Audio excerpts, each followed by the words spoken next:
할렐루야.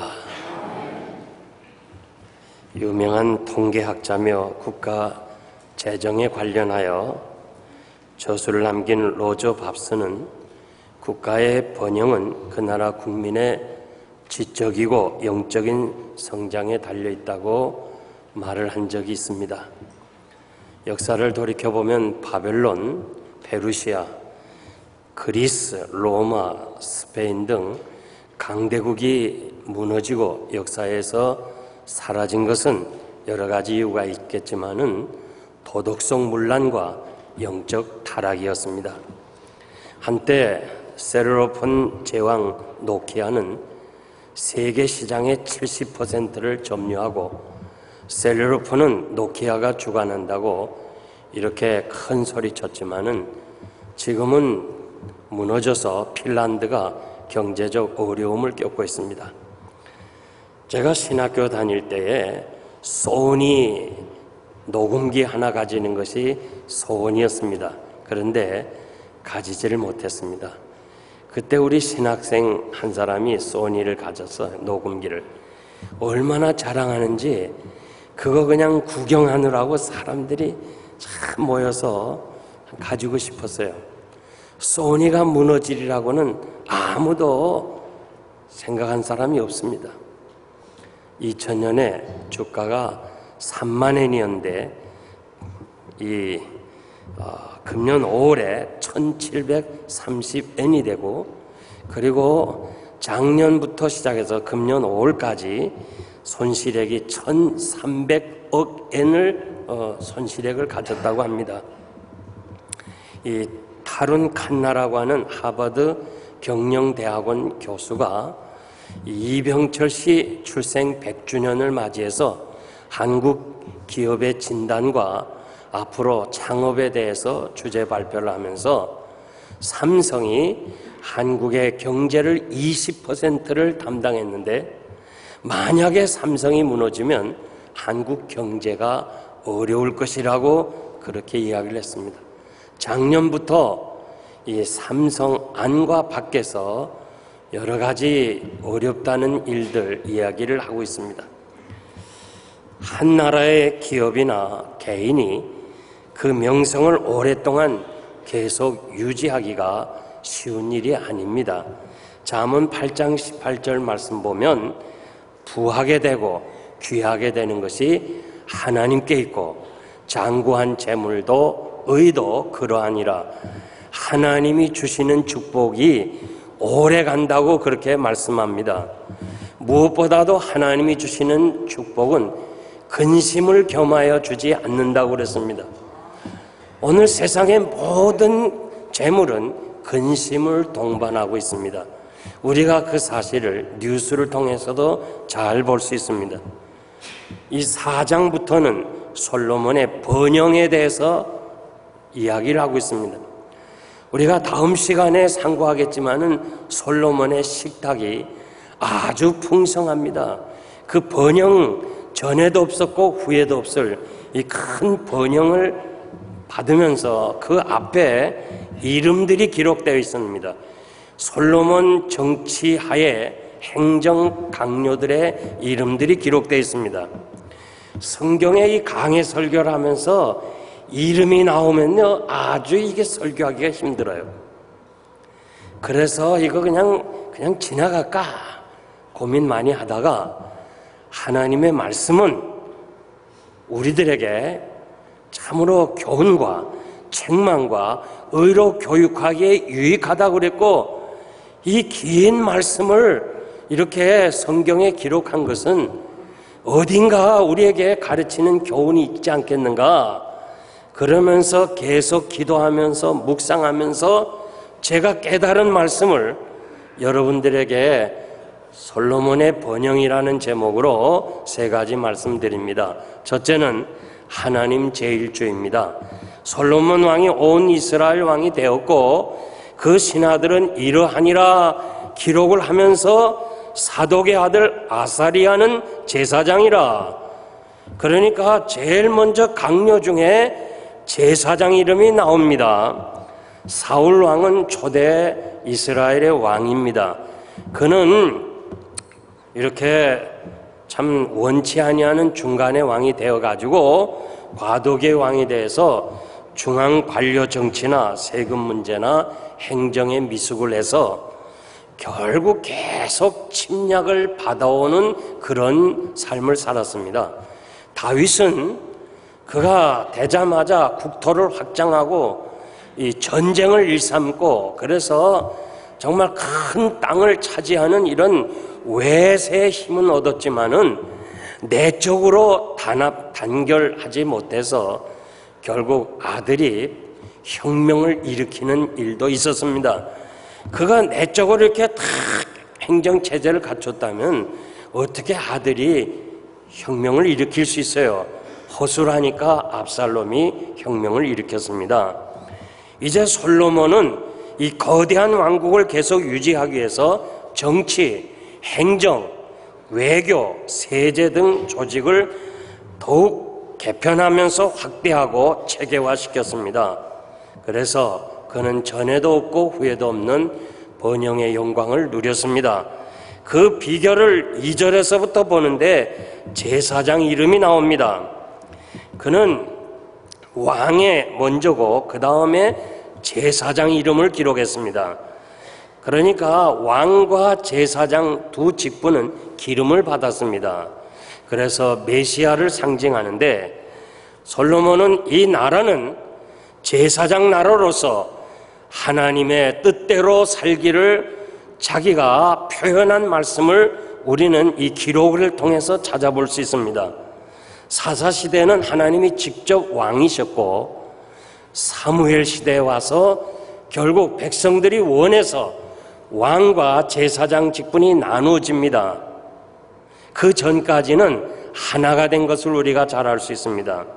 스가랴 6장 13절 보니까 왕과 제사장은 나라의 평안을 위해서 함께 의논하라 그렇게 기록이 되어 있습니다.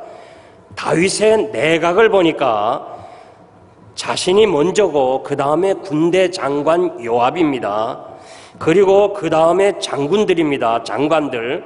그 다음에 감력관, 사관, 서기관, 그리고 강요 중에 제일 마지막에 제사장을 기록하고 있습니다. 그래서 다윗은 군사 위주의 정치를 했던 것을 알 수 있습니다. 그래가지고 쉬운 예로 다윗은 법궤를 운반해야 되는데 제사장은 제일 밑에 있기 때문에 군대 장군들과 의논을 했어요. 이제 앞으로 버려진 이 법궤를 어떻게 예루살렘으로 가져올 거냐, 어떻게 이 도성 안으로 가져올 거냐. 그러다가 군대 장군들 얘기가 우리가 군인을 동원합시다. 그래서 3만 명의 군인을 동원하고 그리고 하나님의 법궤를 시시하게 가져오면 되겠습니까? 이제 백성들을 전부 길가에 불러 모으고 이 오케스트라를 동원하고 막 웅장하게 한번 해봅시다. 그래서 그 군인들의 이야기를 듣고 법궤를 새 수레를 만들어서 싣고 오다가 낙원의 타작마당에 이르러서 이 소들이 뛰기 때문에 수레에 실은 법궤가 내려가려니까 경호하던 우사가 손으로 막았어요. 막자마자 즉사했어요. 하나님이 충돌했다고 그랬습니다. 결국 다윗은 너무너무 기분도 나쁘고 마음도 아파서 어떻게 이렇게 좋은 일에 하나님이 충돌했을까 고민하고 다시 그냥 돌아옵니다. 그리고 깨달은 것이 뭐냐? 아하, 이 중대한 일을 내가 제사장과 의논하지 않았구나. 내가 군대 장군들과 의논해서 이렇게 하나님이 충돌했구나. 제사장과 의논해 보니까 제사장은 하나님의 법궤는 수레에 싣고 오는 것이 아니고 레위 자손이 어깨에 메고 운반해야 됩니다. 이 깨달음을 가지고 다시 법궤를 운반한 사건을 우리가 잘 알고 있습니다. 그래서 이 솔로몬은 자신이 행정을 주관하면서 제일 먼저 제사장 아사리야, 그리고 서기관, 사관, 그 다음에 마지막으로 군대 장관 분하야를 설정했습니다. 분하야는 누구냐? 솔로몬이 왕이 되기 위해서 1등 공신이에요. 요압을 처리한 사람도 분야예요. 그 1등 공신이지만은 하나님의 나라를 위해서는, 하나님이 주시는 이 평강과 축복을 위해서는 군대의 힘으로 가는 것이 아니고 제사장의 지도를 받아야 된다. 그런 뜻에서 그냥 자기 다음에 제사장 이름을 두었어요.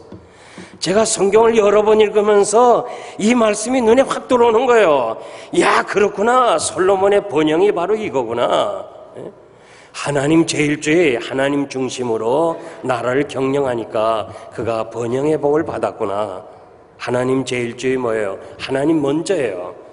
오늘도 축복의 비결은 하나님 제일주의, 하나님 중심, 하나님 먼저인 줄 믿습니다. 주님이 산상에서 가르쳐 주시고, 그리고 결론에 가서 너희는 먼저 그의 나라와 그의 의를 구하라. 그리하면 이 모든 것을 너희에게 더하시리라.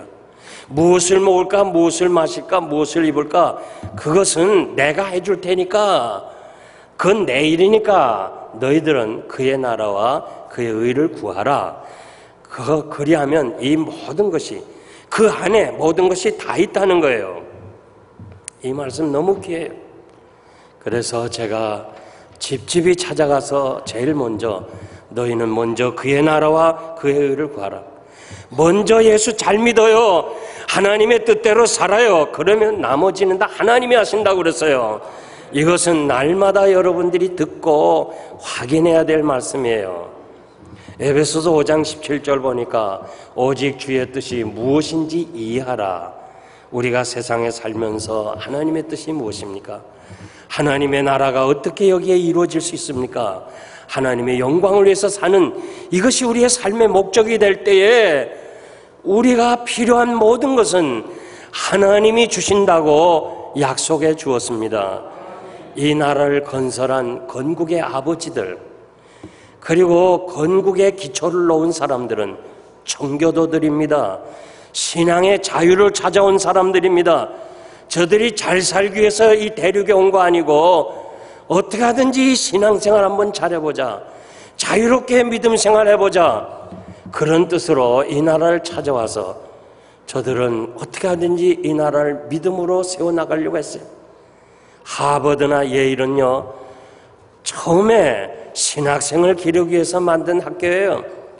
그 당시에는 신학교 들어가는 것이 최고의 젊은이들의 꿈이었어요. 그리고 모든 나라에 다스리는 지도력은 신앙인들, 그리고 목사님들, 마치 솔로몬이 제사장과 같이 행정을 한 것처럼 그렇게 함으로 이 미국은 번영을 누렸어요. 1등 국가가 됐어요. 그런데 이 번영의 이 축복이 이제는 점진적으로 자꾸 잃어가고 있어요. 그래서 상대도 되지도 않는 저 중국이나 혹은 그 러시아들, 심지어는 그 김정은까지 덤벼드니 이거 어떻게 해요? 이만큼 미국이 그냥 떨어지는 거예요. 방향 감각을 잃어버린 거예요. 목적을 상실한 거예요. 여러분들이 정말 미국을 위해서 도와줄 수 있는 거는 다시 신앙을 회복하는데 앞장서는 거예요. 여러분의 자녀들부터 우리 애들을 신앙으로 가르쳐서 이 나라의 지도자로 만들어야 될 줄 믿습니다. 1995년 일본 홋카이도에서 유니버시아드 마라톤 경기 대회가 있었는데, 당시에 여자 마라톤 선수 이카와 선수는 세계 신기록을 보유하고 있습니다. 그래서 온 신문과 일본은 이카와가 이번에도 1등 하리라고 그렇게 알고 있었어요. 정말 출발점도 좋았고 계속해서 선두를 달리다가 꼬린 지점 3km 지점에 와서 갑자기 그 이카와 얼굴이 이그러지면서 괴로워하는 표정을 하더니 금방 이 사람이 그냥 인도로 들어가서 다시 방향을 돌려서 자기가 온 길로 막 쏜살같이 달리는 거예요. 목적지로 가는 게 아니고. 결국 쓰러져서 병원에 입원하게 되고, 결론이 뭐냐면 이카와는 방향 감각을 잃었다는 거예요. 정신 이상자로 갑자기 방향을 잃어가지고 반대로 갔어요. 여러분들이 세상에 살면서 똑똑하고 돈 있고 재능 있고 뭐 다 가졌다 할지라도요, 방향을 상실하면 실패입니다. 여러분들의 삶의 목적이 분명해야 돼. 내가 왜 사느냐? 내가 왜 오늘도 이렇게 아침부터 밤늦게까지 일을 해야 되나? 이 삶의 목표가 분명할 때에 여러분들이 정말 하나님의 영광을 위해서, 하나님의 나라를 위해서 내가 열심히 살아가겠습니다 하고 목적을 분명하게 갖추면 여러분 세대가 번영하고 여러분 때문에 여러분 자손이 복을 받을 줄 믿습니다. 부하고 귀하게 되는 것이 주께로 말미암고 주는 만유의 주제가 되사 손에 권세와 능력이 있사오니 모든 자를 크게 하심과 강하게 하심이 주의 손에 있나이다. 다윗의 고백입니다. 이 고백이 여러분의 고백이 되기를 바랍니다. 두 번째는 과거를 인정했습니다. 솔로몬의 그 행정부에서 일하는 사람들의 명단을 자세히 보니까 제사장, 서기관, 사관, 감력관, 아주 중요한 포지션에는 아버지 시대에 했던 충신들을 다시 재등용했어요. 그 다음에 또 보니까 그 부친 때 충성하던 사람들이 나이가 많으니까 그분의 아들들을 기용했어요. 저는 이것을 보면서 아하, 솔로몬은 과거의 아버지 업적을 계승하기를 원하고 그리고 과거에 그렇게 수고했던 사람들을 인정하고 있구나, 그 뒤를 따르겠다는 의지가 있구나, 그것을 제가 깨달았어요. 과거를 교훈 삼아 현재 열심히 일하고 미래를 개척해야 돼요. 아쉽게도 우리나라는요, 제가 이렇게 쭉 보니까 이명박 정부 때 그래도 열심히 일했던 강요들, 정말 뛰어난 사람들이 있어요. 박근혜 정부가 되면서 한 사람도 기용한 사람이 없어요. 그냥 정부가 바뀌면 다 바뀌어. 그러니까 행정이 처음서부터 다시 시작하는 거예요. 한번 보세요. 그 과거에 했던 사람들의 그 업적을 인정하고 그 위에다가 다시 자기가 한다면 얼마나 좋아요. 교회도 마찬가지예요. 후임자가 와서 전임자가 한 목회 철학을 다 이어가면 얼마나 좋아요. 그 30년, 40년 동안 쌓아온 그 신앙의 기초 위에 자기 집을 지으면 얼마나 교회가 힘있게 부흥되겠어요. 그런데 후임자들이 전임자를 인정 안 하려고 그래요. 그러니까 부셔버리는 거예요. 다시 시작하려니까 교회가 어려움을 당하고 싸우고 그러잖아요. 한번 보세요. 큰 교회들이 무너지는 거 그대로 이어가면 되는데 그러지를 않아요. 이게 문제예요. 과거를 인정 안 한단 말이에요. 하나님의 일은 어제나 오늘이나 영원토록 동일한 줄 믿습니다. 저는 신성교회 가서요, 그 원로 목사님이 은퇴를 하셨어요. 퇴직금 다 받고 사택도 주고 교회에서 다 줬어요. 그런데 1년 있으면서요, 글자 하나 고치지 않았어요. 교인이 4배가 증가했어요. 출석교인 작년이.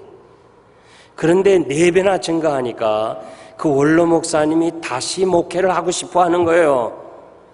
그때 당회원이 4명이었어요.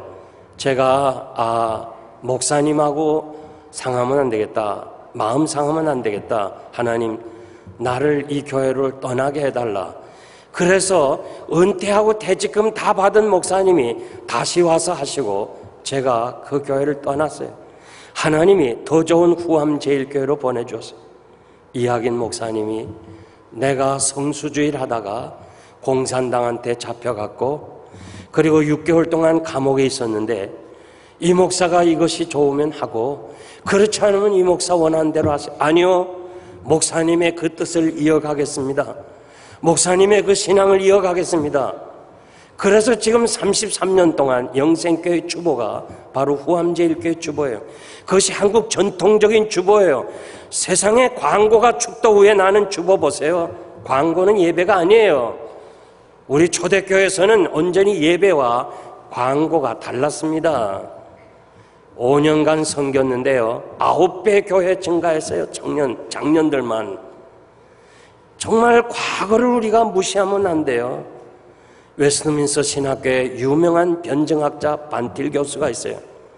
제가 초창기에 와서 그분을 대하니까 너무너무 겸손하셔요. 그런데 그분이요, 학생들에게 이렇게 말해요. 어깨 위에 올라서라. 너무 깊은 의미예요. 어깨 위에 올라서라는 거예요. 한번 따라합시다. 어깨 위에 올라서라. 여러분, 어깨 위에 올라서면요, 더 멀리 보잖아요. 더 넓게 볼 수 있잖아요. 무엇을 말하는 거예요? 반틸 교수는 과거의 선배들이 쌓아놓은 신앙, 이 아름다운 개혁주의 신앙, 이 아름다운 업적과 노력들을 이해하고 여러 젊은이들이 그 위에 서서 더 하나님의 나라를 확장해 달라는 거예요. 오늘 선임자가 한 것이 무너지는 이 시대에 진실로 우리가 정말 그 과거의 업적을 우리가 인정할 수 있는 그런 신앙의 자세가 돼야 돼요. 저는 시카고에 있는 갈보리 교회 우리 총회장을 겪으신 어른이 40주년 그 기념책을 보내주었어요. 이분이 개척하고 24년을 섬기다가 은퇴를 하셨는데 16년 만에 40주년 책을 보니까 5분의 목사가 바뀌었어요. 한 분이 24년 한데 5분이 바뀌면서 어떻게 됐냐? 제가 작년에 집회를 해보니까 그렇게 좋은 지역에 예배당 잘 지었어요. 교육관이 있어요. 체육관이 있어요. 정말 멋있는 교회, 그 넓은 땅을 차지했는데 교회가 아주 5분의 목회자가 오는 바람에 시들어지고 말았어요. 찌들어지고 말았어요. 왜 그래요? 한 가지 이유에 과거를 인정하지 않았기 때문에 그래. 개인도 마찬가지예요. 고린도후서 1장 8절에 10절 보니까 사도 바울은 많은 환난을 당했어요. 얼마나 환난을 당했으면 난 이제 살 소망이 없다. 난 이제 죽은 사람이다. 사형 선고를 받은 사람이다. 그런 자리에서 기도함으로 그는 하나님의 은혜로 구원을 받았어요. 그리고 나서는 바울은 어떠한 어려움이 있어도요, 항상 이렇게 생각해요. 나를 과거에 살 소망이 없는 자리에서 건지신 하나님이 지금도 건지시고 앞으로도 건지실 것을 바라보고 의지하노라. 얼마나 확신 있는 거예요. 얼마나 귀한 신앙이에요. 여러분들이 지금 여러 가지 경제가 어렵고 힘든 거 다 압니다. 그러나 한번 생각해 보세요. 지난날에 그 어려운 시절에 정말 먹을 것이 없어서 고통스러운 그 지난날 한번 생각해 봐요. 그리고 초창기 미국에 와서 아무것도 가지고 온 것이 없고 100불, 200불 가지고 와서 정말 가장 밑바닥에서부터 지나온 세월을 돌아본다면 우리가 지금 얼마나 잘 사냐고요. 얼마나 감사하냐고요. 과거를 인정하면요, 과거의 은혜를 생각하면요, 불평할 거 하나도 없어요. 나는 덤으로 산다. 이것이 제 목회의 힘이에요. 아무도 따라올 수 없는 나만이 가진 힘이에요. 내가 죽었던 사람인데 하나님의 은혜로 살려주었는데 오늘도 덤으로 삽니다 하는 이 감격과 감동이 나로 하여금 새 힘을 얻고 새롭게 멀리 바라볼 수 있는 거예요. 지금까지 산 것이 하나님의 은혜입니다. 여기에 하나님께서 또 다른 은혜를 여러분들에게 함께 하실 줄 믿습니다. 마지막으로 함께 동역을 했습니다. 7절 이하에 보니까 솔로몬은 12행정구역을 나누었는데 12지파로 나눈 것이 아니라 그 지역별로 그 생산별로 이렇게 12지역을 나누었습니다. 그런데 그 귀한 성경에 말이에요, 그 당시에는 이 양피에다가 기록을 해야 되니까 이 이름 같은 건 생략할 수 있잖아요. 그런데 왜 이렇게 이름을 기록했나? 정말 제가 여러분 성경 봉독하기 위해서 신경 많이 썼습니다. 이름이 얼마나 어려운지 말이죠. 그 왜 이렇게 이름을 했느냐? 이거 생각해 보니까 하나님은 이 모든 사건이 역사적 사실이라는 것을 우리들에게 가르쳐 주기 위해서 기록을 했다고 깨달았습니다. 성경은 믿음의 책이 아니에요. 믿음의 책으로만 보지 말아요. 역사를 근거해서 이루어낸 하나님의 축복의 책이에요. 하나도 사람이 만들어낸 게 아닙니다. 그래서 성경에 나오는 인물이라든가 이 사건은요, 다 역사적 사건이에요. 그것이 믿어진다면 오늘의 이 솔로몬의 그 12행정 관장들의 이름이 사실이라면 예수님이 십자가에 죽으신 것과 예수님이 부활하신 것과 예수님이 다시 오신다는 이 사실도 믿어야 돼요. 역사적 사건이에요. 요한복음 20장 31절 보니까 오직 이것을 기록하면, 성경을 기록하면 너희로 예수 그리스도께서 하나님의 아들이 되심과 그리고 그 아들을 믿음으로 인하여 우리가 구원받는 것과 그 이름을 힘입어 생명을 얻게 하려 함이니라. 여러분, 성경책을 통해서요, 예수 그리스도는 하나님의 아들이 되심과 그분이 나 위해서 죽으신 것과 그분을 위해서, 그분 때문에 내가 죄 사함 받고 천국을 소유했다, 이것만 믿으면 돼요. 너무 깊이 하려고 하지 말아요.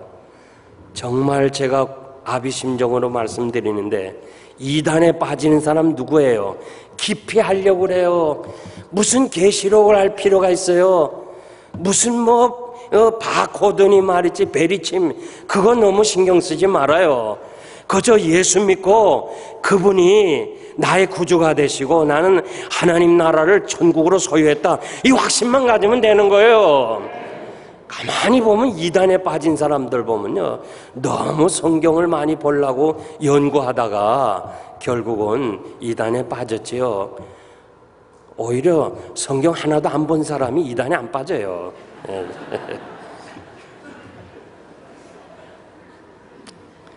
이 12구역은요 한 달마다 왕실에 필요한 음식을 대했어요.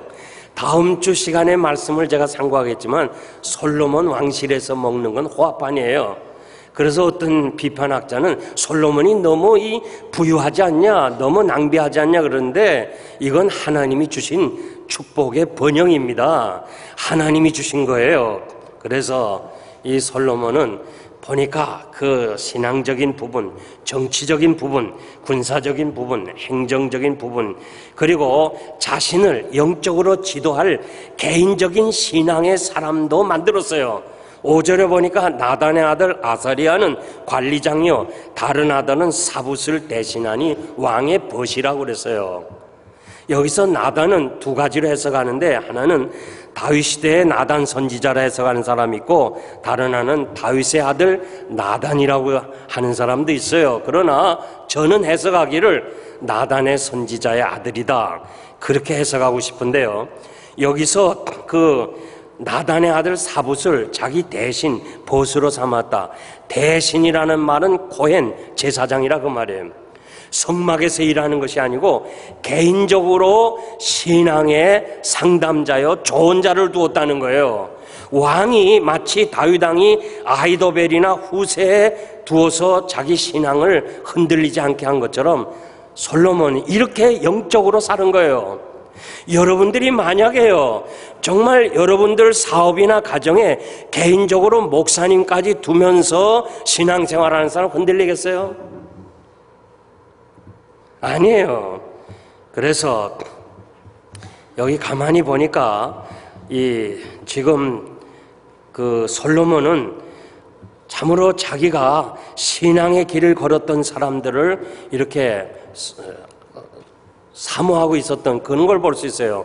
사실은 다윗 곁에서 그 요압이 있었던 것처럼 솔로몬 곁에서 이 분하야 같은 이런 군대 장군이 있어야 돼요. 그런데 1등 공신인 이 분하야를 이 기록해 보니까 제일 마지막에 뒀어요.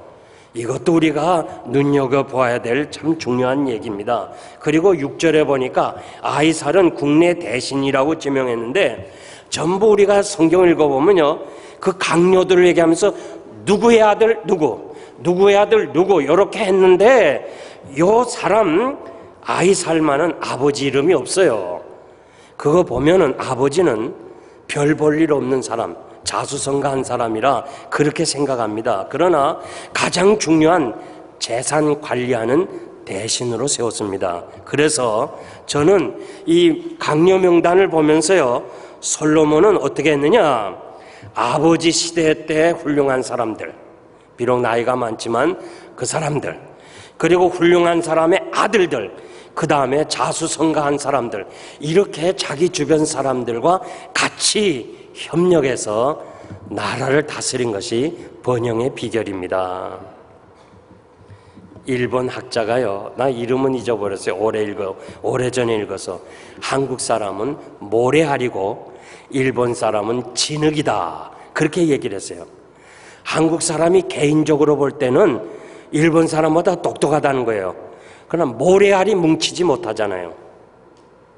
그러나 진흙은 모래알보다 좀 약하지만 뭉칠 수 있어요. 우리 한국 사람은요, 똑똑합니다. 여러분, 모래알이 다 같은 것 같지만 현미경으로는요, 다 달라요. 조금씩 다 달라요. 한국 사람 너무 똑똑해요. 진짜 똑똑해요. 뭐 과거의 기술도 없고 배운 적도 없고 경험도 없는데 이력서에다가 기술 있고 경험 있다 써놓고는 회사에 들어가서 곁눈질로 다 해버렸. 곁눈질 뭐 몇 번만 보면 벌써 다 알아버렸. 이렇게 하는 사람은 한국 사람밖에 없어요. 이렇게 똑똑한 사람이에요. 그런데 공동체 의식이 없어요. 단합이 없다는 거예요. 함께 동력하는 게 없어요. 계층과 학력과 연령과 지역 감정이 결국 우리 한국 사회를 병들어가게 하는 거예요. 같은 대학을 나오지 않으면 선배가 없으면 받아주지도 않고, 이 지역 감정이요, 얼마나 골이 깊은지 몰라요. 저는 한국에 있으면 목회도 못해요. 왜냐하면 제 고향은요 복잡해요. 그러니까 어떻게 할 때 고향이 같아야 그 지역으로 가지. 제 고향은요 중국입니다. 청도에 칭다오에서 태어났어요. 비로소 말씀드리는데 중국 사람처럼 생긴지도 몰라요. 그런데요, 이 교회 안에서도 이러한 일들이 많이 있어요. 우리 교회는 참으로 이 교회를 위해서 눈물과 정성과 희생을 바친 이 어른들을 공경하고 섬기고 그들의 업적을 인정해야 돼요.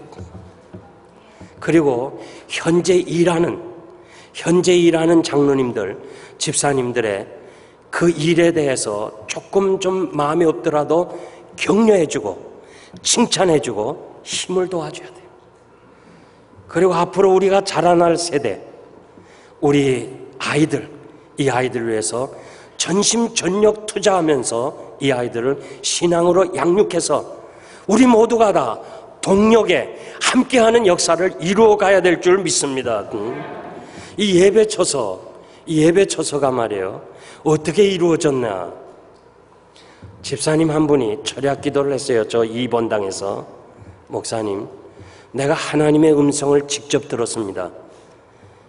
이번에 선교관 짓는 것은 전 교인이 다 참여하라. 이것이 마지막 사역이다. 이 말씀을 자기가 들었다는 거예요. 그러면서 저를 찾아왔어요. 제가 좀 신뢰가 안 가는 사람이 얘기했다면 듣지 않을 텐데 제가 그분을 신뢰하는 사람이에요. 이분은 지금 천국에 가셨어요. 그래서 그래, 지금 설계가 나왔고 공사비가 120만 불이에요. 자, 전 교인이 참여하라고 그랬는데 그 당시에 교인 보니까 1000명이에요. 애들까지. 그래서 제가 교회 앞에 공포를 했어요. 더 많이 내지도 마세요. 한 사람당 애들까지 1불씩 3년만 내세요. 1불씩 3년만 내고 그러면 우리는 전 교인이 참여하게 됩니다.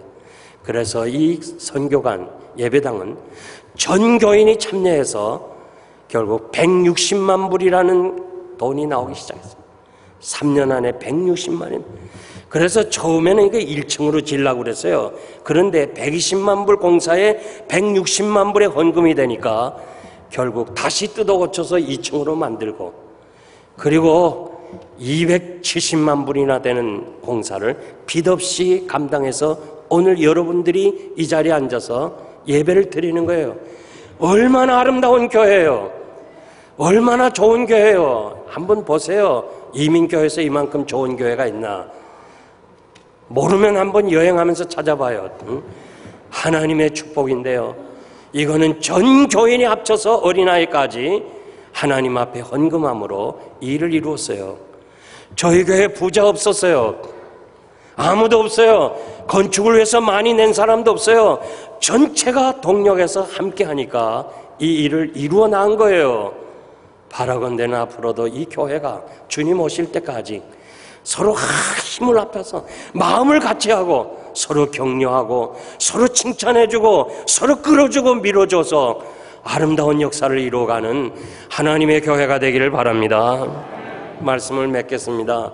1837년 6월 18세의 소녀가 여왕이 됐다는 얘기를 듣고 그 얘기를 듣는 순간 그분은 그 자리에서 무릎을 꿇어요. 하나님, 내가 어떻게 이 나라를 이끌어 갈 수 있습니까? 하나님, 나에게 능력을 주세요. 그리고 이 영국을 하나님께서 이끌어 달라 기도한 사람, 결국 64년 동안 대영 제국을 이끈 빅토리아 여왕이었어요. 영국 역사에서 가장 번영한 때가 빅토리아 여왕 때였다는 거예요. 그때는 영국을 가리켜서 해가 지지 않는 나라라 그렇게 얘기를 했어요. 인도의 왕자가 빅토리아 여왕을 찾아서 어떻게 이 나라가 이렇게 부강하고 번영할 수 있었냐 물을 때 말없이 성경을 집어들었어요. 하나님의 말씀대로 살았다는 거예요. 솔로몬의 번영을 어떻게 우리가 이해해요? 그는 나라를 다스려야 될 정말 중요한 이 왕위를 계승하면서 하나님, 나는 출입을 할 줄도 모르는 어린아이입니다. 나에게 지혜를 달라고 그가 일천번제를 드리면서 하나님 앞에 기도한 그 기도, 그것 때문에 하나님이 그에게 번영을 축복해 주셨고, 그가 어떻게 번영을 이루어갔어요? 하나님이 약속했지만은 자기가 한 일이 뭐예요? 하나님 제일주의로 이 나라를 다스리는 것은 군대 장군도 아니요 강요들이 아니고 제사장입니다. 저는 이 제사장 사독의 아들 아사리아를 정하는 거 보면서 야, 이거구나, 솔로몬의 번영이 이거구나. 그는 하나님 제일주의로 나갔어요. 그리고 과거에 하나님이 베푸신 업적과 그 은혜를 잊지 않았어요. 그리고 자기 혼자 하는 것이 아니라 모든 사람들과 같이 나라를 다스림으로 번영을 이루어가고 계속 구가했던 것을 보면서 여러분도 솔로몬과 같이 먼저 하나님 제일주의, 그리고 항상 하나님의 은혜를 기억하고 나보다 남을 낮게 여기고 함께 일하는 맨파워 하시잖아요. 맨파워. 여러분 주변에서 좋은 사람이 있어야 돼요. 그래서 여러분의 경영도 성공하고 번영하고 여러분 자손이 복을 받으시길 바랍니다.